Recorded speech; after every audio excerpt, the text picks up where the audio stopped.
poacher's model, we had the time taken when we found the dead elephant, time taken 0 in hours. Temperature was 27, then 1 hour later was 24, and then 2 hours after that was 23. And notice this was round to the nearest degree. So we're going to do 2 bits of technology. The first one is our TI-Nspire. And to get to this stage, we'll just go right from the start. I'll go doc, insert a new problem. I will add a spreadsheet. And look, we've gone from 1.1 and 1.2, which is my originals, into 2.1 here. So up here I'm going to put time, and here I'm going to put temp, and I'm going to put 0 here and 1 here. I'm going to put 27 and 24 here. Okay, so I'll just put the first 2 in as we did before, and then doc, insert. Now we're going to draw a graph of this, but we need to put in a data page first to represent the data. Time on the x, independent, and temperature, dependent. And of course, with 2 points, we fitted a linear model to this, right? And we know the limitations to the linear model, but we'll fit it anyway. Menu, analyze, regression, and we'll go linear here. And so then you guys did a little bit of extra research, and we were predicting what the time of death was. And to be able to do that, we needed to find, what kind of, what is the temperature, body temperature of an elephant that's living. And if we just go menu, analyze, and plot a function, we can just type in 36, I believe most of you found. And can you see the intersection point here? It looks like about 3 hours ago. Okay, so this is a way that we can work out when was the original crime committed 3 hours ago. But that's if it's a linear model. And of course, if I just grab this and just move this up so we can see the 0 temperature, this model does break down quite considerably, doesn't it? Because at some stage we're saying the elephant's body will reach a temperature of 0. So we wanted to kind of maybe adjust the model. But before we changed the linear model, we were given one more piece of data. And here was 23 degrees. Now remember, that was given to the nearest degree, right? So 23 degrees.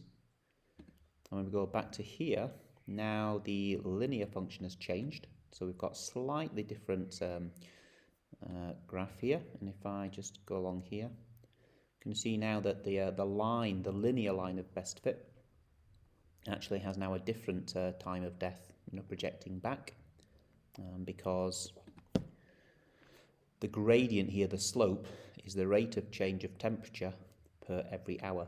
So we're saying now this best line of fit, we're losing 1.2 degrees every hour. And if we go back and we take out that point here and go back to here, the line says we're losing 3 degrees every hour. So you can see the idea that that extra data point changes the model quite substantially and leads to a different type of prediction. Okay, so this is how to use this particular bit of software efficiently. Let's go back to here. Let's put 3 again. Let's put 23 here. And now let's go back to the graph. And we said a linear model is not a great fit. So we're going to delete the linear model. And this is kind of, for those of you who know, this is exponential. It's an exponential decay. So things decreasing exponentially. This means there's a percentage change. Okay, so let's have a look. Menu, analyze, and here is the regression again. And in here we have a exponential. And so this is what it looks like when we get 3 points in. Now that looks it just makes more sense, right? Look, feels a better fit. And again, we can see that we can track back to around 6 hours. 6 hours ago, the crime was committed. But of course, there's another failing with this, is that the exponential model we've chosen from the calculator still kind of heads down to a value of 0, a temperature of 0. Okay, so there are failings with this particular model. But probably, we think it's an improvement from the previous model. Okay, so this is A here. This is times by some value to the exponent x. The x is the time, and the y is the temperature. Okay, so this model actually is talking about percentage change.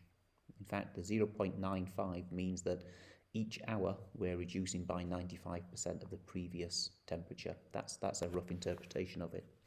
Now, if we move out of this piece of technology and we go to a different piece of technology, And we're going to put in that table of values again, 0, 1, 3. We're going to go straight for the 3 points now, 27, 24, 23. Okay, we'll make this big. And now what I'll do, I'll just make this whole thing big, and we'll just move away from the calculator. So obviously we need to see those points, so this little spanner here, we can change the axes. What we'll do, let's go up to 40 here. And we can just move it around. And now we're going to fit in the model that the presentation asked us to do. So we're going to say y of 1 follows, you find that little squiggle, and remember, try and find out what that means, follows the particular model that was given, which was a times by e. Now e was this special number 2.718, then to the exponent of k x of 1. And look at that, it's fit the best possible model to take account of those 3 data points. Okay. Now the good thing about moving maybe from the TI-Nspire here over to Desmos, this is pretty responsive, and you can see on both screens the data table and the graph. Now let's type in down here, click on 3, we're going to type in y equals 36, and we can see that, click on here, this negative 6.145, this is time in hours, so negative 6.14 means a crime was committed 6.1 hours ago, so that's pretty good. And then what I like about this interface here is the fact that, well, actually, let's look at that particular time there. This particular answer, the 23 degrees, was given to the nearest degree. And you might wonder, well, so what? What's the significance of that? Well, actually, if it's given to the nearest degree, it could have been 23.499999999, right? And we would just usually say, well, the upper boundary is 23.5. Now look how that's changed the actual model. Okay, there's 23 and there's 23.5. Now it changes the model substantially because the time of death now is 7.3 hours ago. So we've got this 23 degrees 6.1 hours ago to 23.5 degrees, 23.5 degrees, which means 7.3 hours. Now, of course, if it's 23 degrees to the nearest degree, it could also have been as low as 22.5. And now if you click on the intersection point here, this could be as close as, 5.3 hours ago. So that's quite significant, isn't it? Down here we'll put, 5.3 hours up to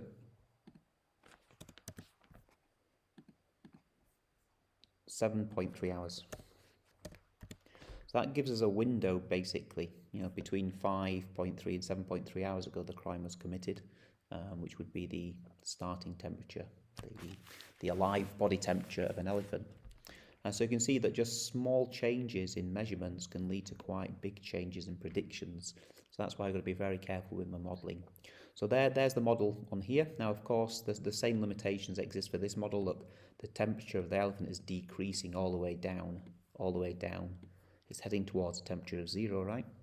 And we kind of know that the temperature will head towards whatever the temperature of the surroundings are.